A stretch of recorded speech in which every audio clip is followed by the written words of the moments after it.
Aw, nuts! You got me! My entire existence! Okay, well, I'll leave the rest up to you. See ya later!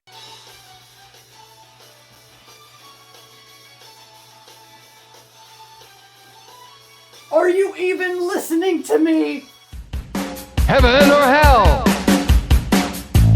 Duel 1, let's rock! Does anybody out there remember those old plug-and-play TV game consoles? I ask this because starting in the mid-2000s, they began to dominate stores that sold electronics of any kind. If the 80s marked the rise of cheesy family sitcoms and the 90s goofy gaming commercials, I dreamed I was a dolphin. My name was Echo, and it was incredible. I was swimming sparkling tropical waters. I battled sharks. I turned into a bird, and I was flying. Then I survived it all to save the oceans from evil alien power. Huh? Oh, he's not dead. He was just sleeping. Oh, man. Get me out of here! then the 2000s represented the upsurgence of these fucking things. There's one for the Fantastic Four, multiple for SpongeBob.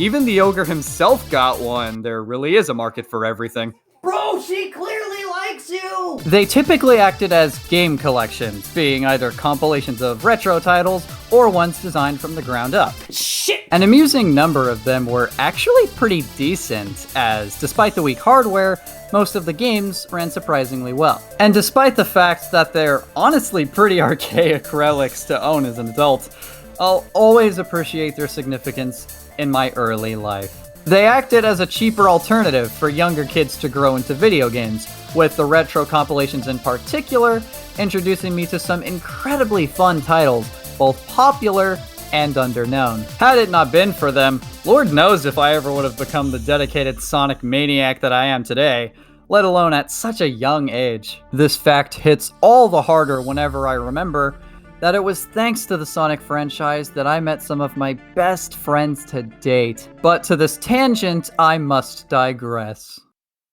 On to the topic of today's video, Alex Kidd in the Enchanted Castle is a game that I first discovered on the Red Radica Jax Pacific around the age of 6 or 7. According to Nintendo Life and a former Sega staff member, Alex Kidd was originally going to be a licensed Dragon Ball tie-in game, dropping the idea when they were told to scrap it for unknown reasons. Created by Kotaro Hayashida, who worked at Sega from 1983 to 1996, the character served as a test mascot of sorts to pit against Mario at the time. Alex Kidd made his debut in the 1986 title Alex Kidd in Miracle World for the Sega Master System, with Enchanted Castle releasing on the Sega Genesis in 1989, though Europe wouldn't get their hands on it for another year. That's right, before the Sonics and Mega Men, we had short boys with jumpsuits, hovering treasure chests, swastikas, and a whole lot of rock, paper, scissors, jankin' as they call it in Japan. And jank these games are, being 2D platformers with an emphasis on the most luck-based game to ever cross the earth outside of Shinshi Ronin, rock, paper, scissors, which you play before buying an item, and for some select boss fights. Funnily enough, you could theoretically plan out a route for the game, only getting specific items and knowing the best option for each encounter, since the game isn't actually randomized. But unless you plan on investing serious time into this title, then your chances for winning seemingly awesome shit are almost entirely aleatory. Instead, you could follow my dumbass lead and mash the up or down buttons during each encounter. And this What's he doing? is to go even further beyond!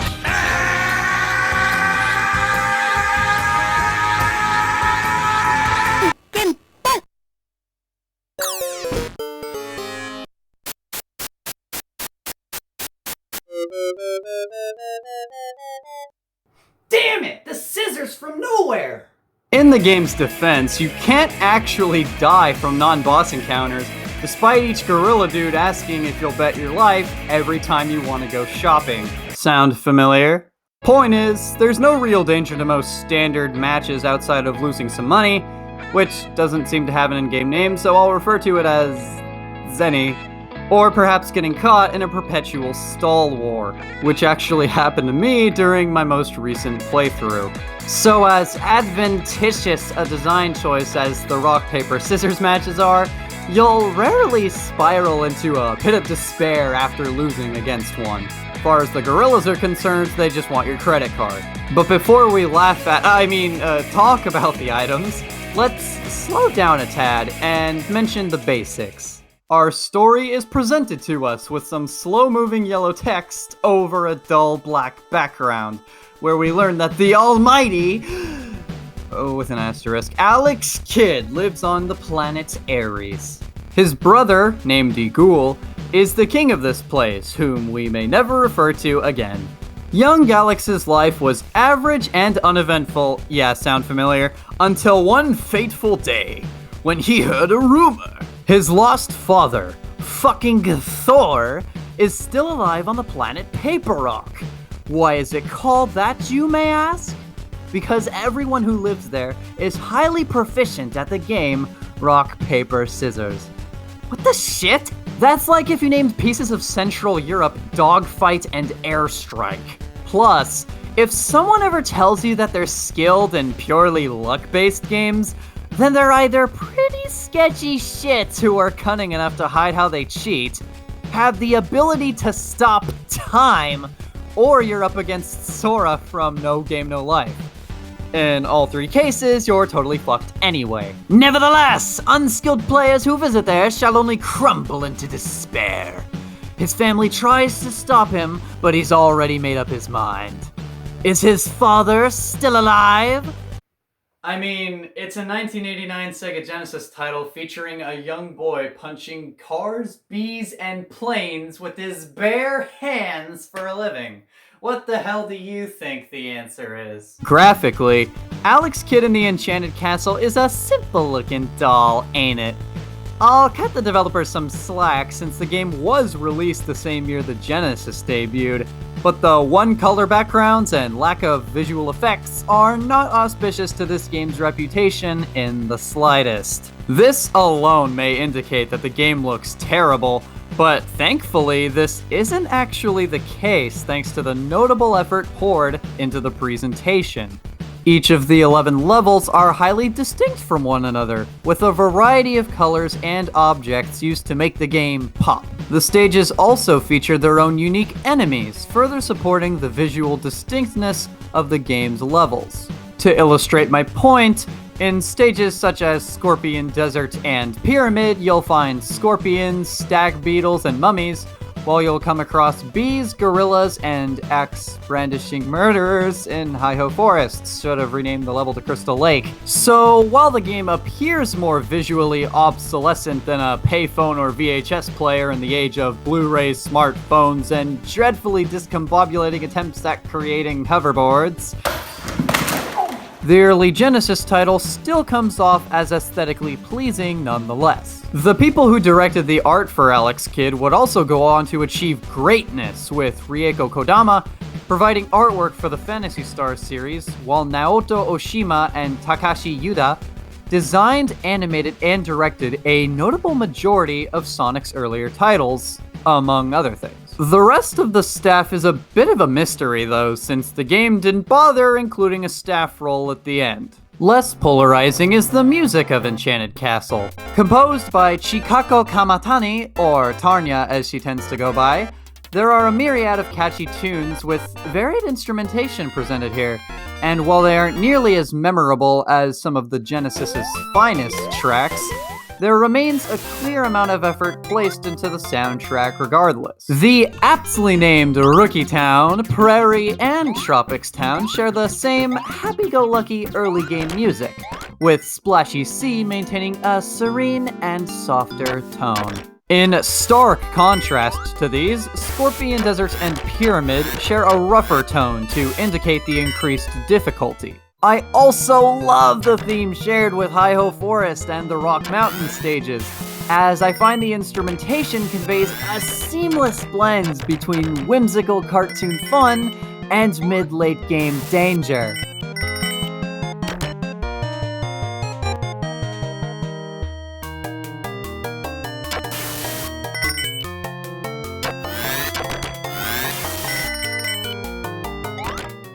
The item themes are okay as well, though the song which plays whenever using the pedicopter is by and large the oddest of the three. The first half of the track is scratchy, unpleasant, and outright ear-grating at worst. Yet the second half is quite beautiful, with much softer instruments used to create a feeling of peace and wonder before the track resets.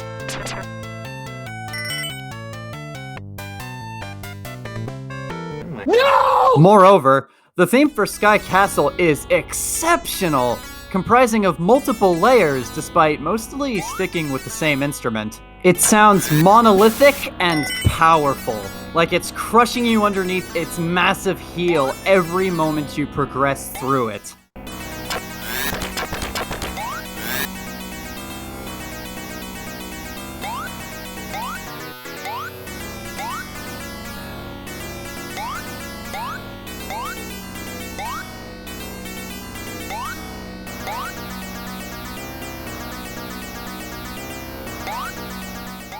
At last, but certainly not least, is the credits theme, a pleasant little track with some quality composition.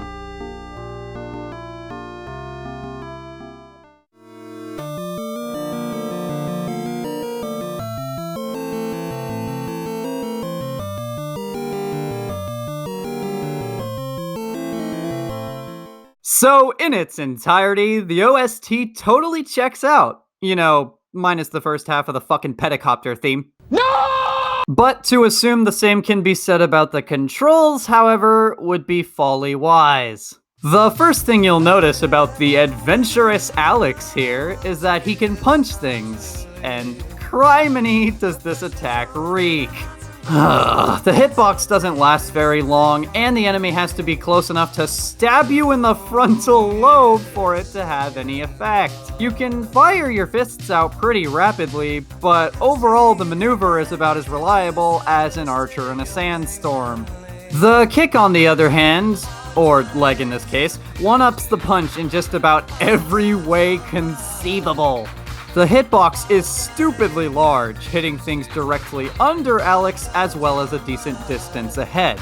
The attack also lasts as long as you want it to, provided Alex is in the air. It can act as a shield, an offensive maneuver. It truly is the Swiss Army knife of this game. You'll die if you get cocky or over-rely on its power, as I have learned the hard way many times in the past. But no matter what you say or how you toss the dice, Alex Kidd's kicking skills are pretty damn nice. One thing I like to do with it is to jump well over an enemy, then reverse Alex's direction for a quick knockout from behind, allowing you to destroy opponents like they were made of wood shavings. Unfortunately, the same can be said about Alex himself, as so much as stubbing his toe into any enemy in the game will result in immediate death. Not surprising, considering his body armor comprises of a jumpsuit and some seriously massive sideburns, but to that end, I must digress. Moreover, Alex has a crouching maneuver which can be useful for getting in and out of tiny passages in the levels. He can also crouch and move at the same time, punching all the while, and... Wait, how the flying fuck does that work? Nevertheless, the last notable thing about Alex himself is how slippery he tends to handle, about on par with Luigi of Mario Bros. Fame. This doesn't get in the way as much as some reviewers tend to exaggerate, since 9 of the 11 areas in the game are simply horizontal pathways to the onigiri icon, where the level ends. Despite this, the slippery controls get hilariously irritating in Rock Mountain Act 2, or just Rock Mountain 2. I swear the Sonic games have conditioned me to add Act to the start of every video game level, but I must digress. Anyway, this is the only truly vertical stage in the game, with precise jumps that do not complement the game's physics whatsoever. And not helping matters is the damn wizard enemies. You see, most of the enemies in this game are pretty tame, minus Mr. Voorhees over here. The wizards, however? These little shits teleport all over the place and love to trap you at the most inconvenient of times. My advice? When you see one of these fuckers, make like the magnificent Roadrunner and move the hell out of there before those malevolent maniacs make mincemeat of poor Alex. As touched upon previously, Alex has a number of ways to deal with these excruciating enemies, for better and for worse. Riddle me this. What sounds like a stronger option to you? A pedal-powered helicopter capable of blasting rapid-fire rockets, a motorcycle which can quickly crush most enemies in the game with ease, or a goddamn bracelet?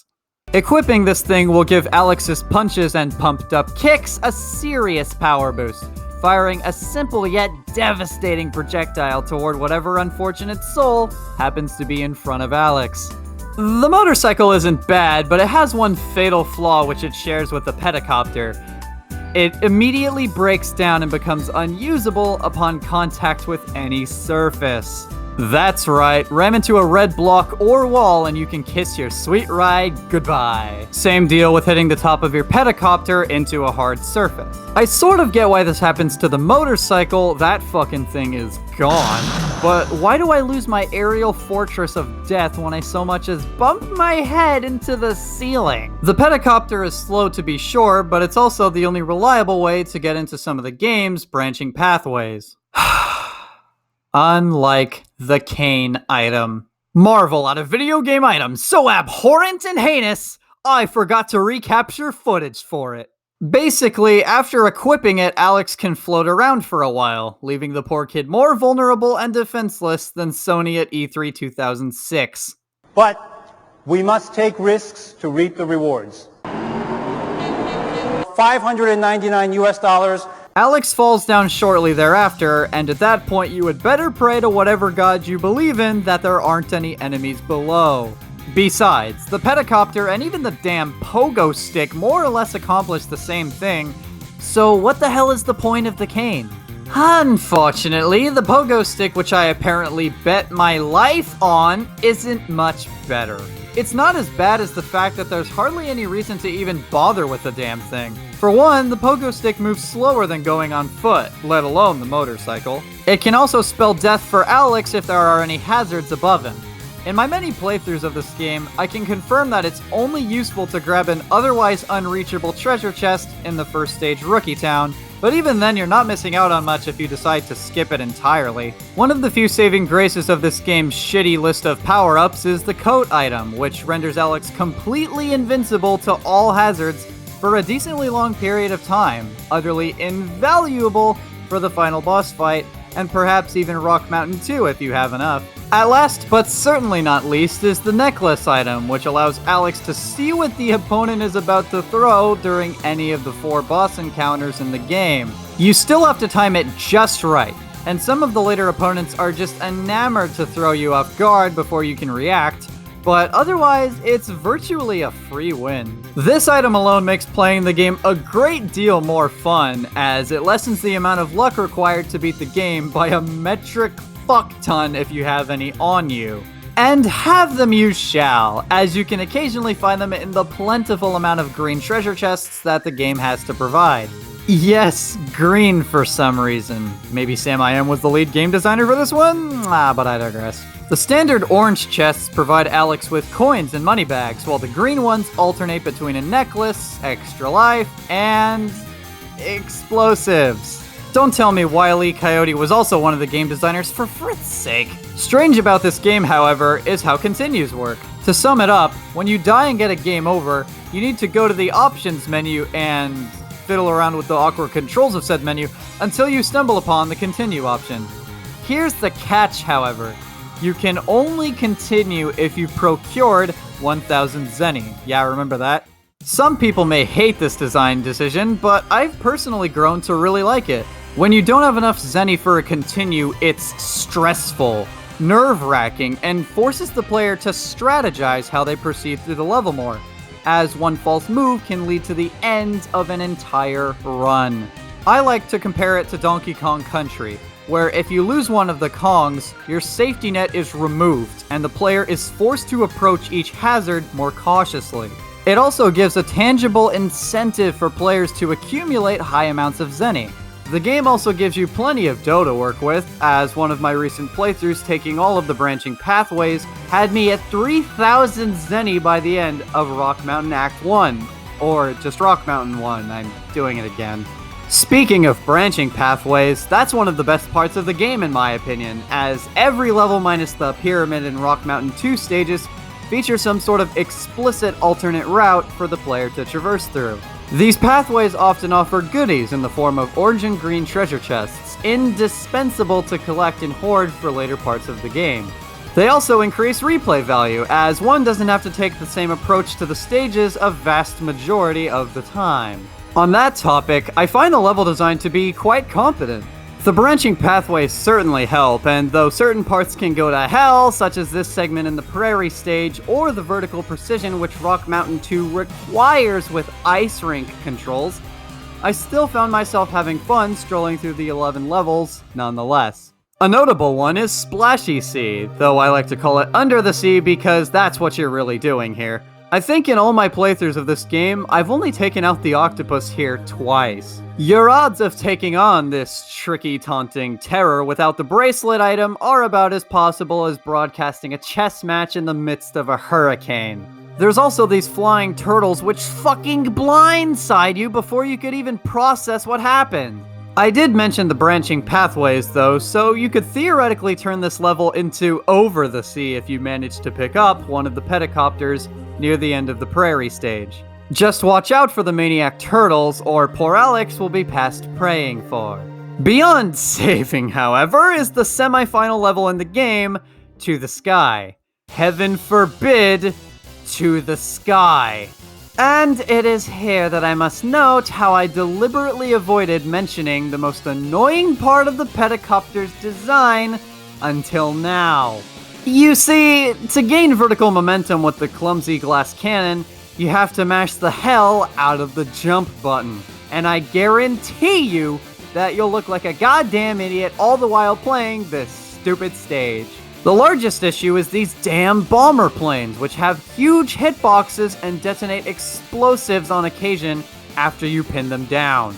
The trick with these bombs is to move toward the center of the explosives since they veer away from where the bomber plane used to lie. And despite knowing this game like the back of my hand, coming back to it reminded me of a particularly abhorrent piece of design within To the Sky. One I wouldn't bother touching again with a 39.5-foot pole. If you die in the stage, and trust me you will, you get sent all the way back to the beginning of Rock Mountain Act 2. Rock Mountain 2. Don't! I get why it happens. Your pedicopter crashes, and yet Alex is still okay for some reason. But getting tossed back to the beginning of one of the most irritating levels in the entire adventure before getting another shot at To the Sky? When you die in Sonic 2's Sky Chase Zone, you don't get whacked back to Metropolis Act 3 for a reason. You know, not that I ever died in Sky Chase. What are you talking about? And it's because of this galvanizing game design that I garnered such a great amount of footage for Rock Mountain 2, I could make an AMV out of it.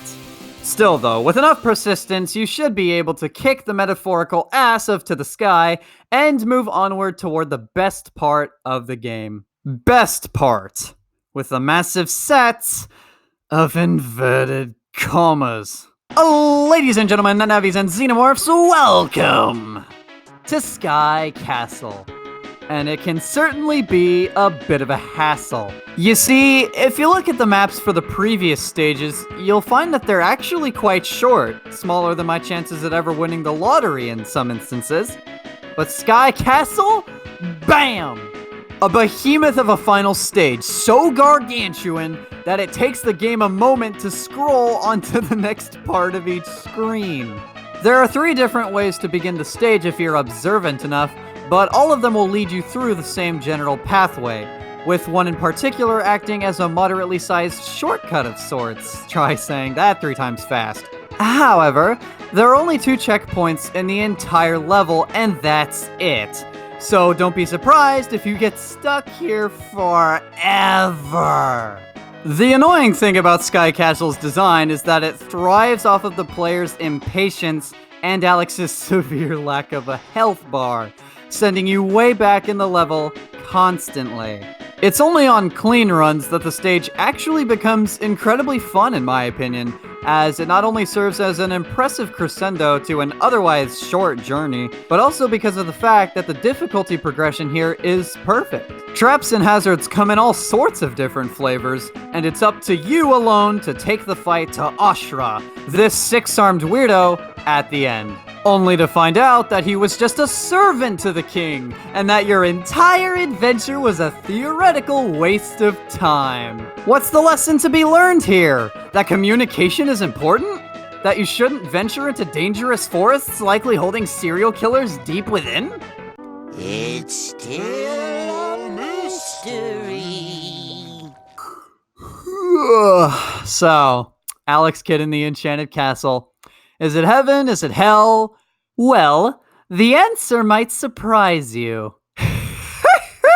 Yes! Okay. I wouldn't end a video on a lousy note like that. But honestly, Alex Kidd in the Enchanted Castle ain't that bad. I mean, I hope it's not that bad. I just spent nearly a half hour talking about it. It can be daunting because of the predominantly luck-based games and one-hit kills. It's also not graphically impressive, being a pioneer title for the Genesis released in 1989. Enchanted Castle has some awkward designs, such as in the cases of Rock Mountain 2 or Into the Sky. Nearly half of the items are about as worthless as a screen door on a submarine, the controls are slippery as butter, the collision detection cannot be in your favor at times, and the story is a joke in of itself. So what's the point? Why is it that after all these years, I still fondly remember and play this clunky, basic title? If you were to ask me this when I was a kid, I would have just told you that the game was fun enough. But now, I sincerely believe that even among forgotten, flawed relics of the past, everything is afforded the right to be called art and cherished as such. The entire world can turn its back on a piece of media you love, but that's okay. Because somewhere out there, someone was brought genuine happiness by experiencing it and all of its chaotic, disorderly glory. In this case, that person was me, and the game was Alex Kidd in the Enchanted Castle. For despite all its flaws, this game does have attributes which I've always greatly enjoyed.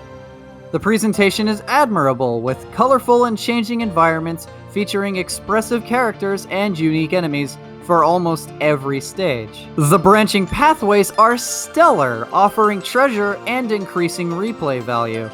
I love the soundtrack, as it's simple but catchy stuff, which I can't stop humming along with in the midst of the action. Of further note is the necklace, which offers a beautiful workaround for the otherwise cheap boss fights, and most aspects regarding Sky Castle are simply superb. Enchanted Castle is a relic of its time to be sure, as even the game design was primarily based upon earlier gameplay concepts, but you never know what you're gonna get with this title. You may find the frantic nonsense and questionable design choices to be unbearable, or you may find a simple yet overlooked gem within all the changing environments and sweet music that come along with it. Old Alex Kidd may be disregarded as nothing but a fusion of confusion with a few confounding things, but once you learn to work around the frustrating aspects, the winner takes all. And this fusion of confusion will always remain a winner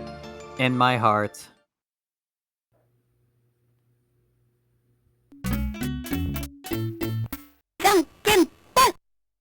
Again! I wasn't ready that time!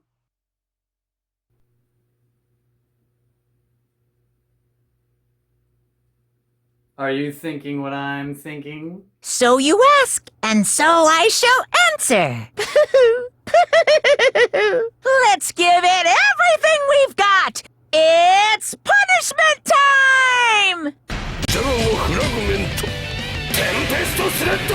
ゼロそうかこいつは私の糸を操作したのではないドッペルゲンガーゼロこいつら一体判決